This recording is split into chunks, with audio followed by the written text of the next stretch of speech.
Bonjour, je suis docteur Marin-Gélaudy.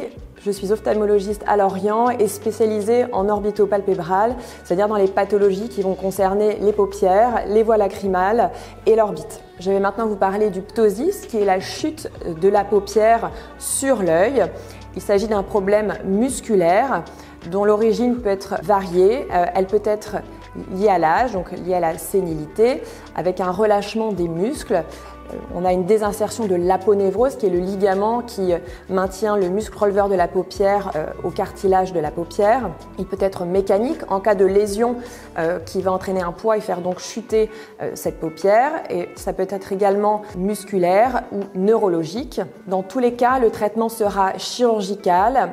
Nous avons deux possibilités d'abord de cette pathologie, par voie externe, donc par voie cutanée, où l'on va réamarrer, donc réattacher le muscle releveur de la paupière sur le tarse, qui est donc le cartilage qui maintient la statique de la paupière supérieure. Et l'autre technique consiste à travailler par voie interne, donc par voie conjonctivale, où l'on va repositionner et raccourcir le muscle mulaire, qui est le muscle releveur accessoire de la paupière. Enfin, je vais vous parler de la blépharoplastie. Donc, en cas de dermatocalasie, c'est-à-dire un excédent de peau en paupière supérieure, avec l'âge, le tissu se relâche et cette peau peut entraver le champ visuel. Et dans ces cas-là, nous pouvons proposer aux patients une chirurgie qui consistera à retirer l'excédent de peau. Donc, dans tous les cas, la prise en charge est chirurgicale. Elle se réalise au bloc opératoire sous anesthésie locale, aidée d'une sédation réalisée par l'anesthésiste pour le confort du patient. Les chirurgies se font en ambulatoire, c'est-à-dire que le patient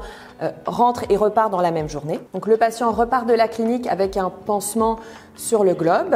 Concernant les soins post-opératoires, ils seront à réaliser par le patient directement. Ils consisteront à nettoyer la cicatrice avec du sérum physiologique, puis d'appliquer dessus une crème cicatrisante à base d'antibiotiques et d'anti-inflammatoires. L'aspect définitif est obtenu à 1 mois de l'intervention et à 6 mois, on considère que la cicatrisation est définitive et dans la très grande majorité des cas, les cicatrices sont invisibles parce qu'elles sont cachées directement dans les plis des paupières ou dans les rides qui sont en péri-orbitaire.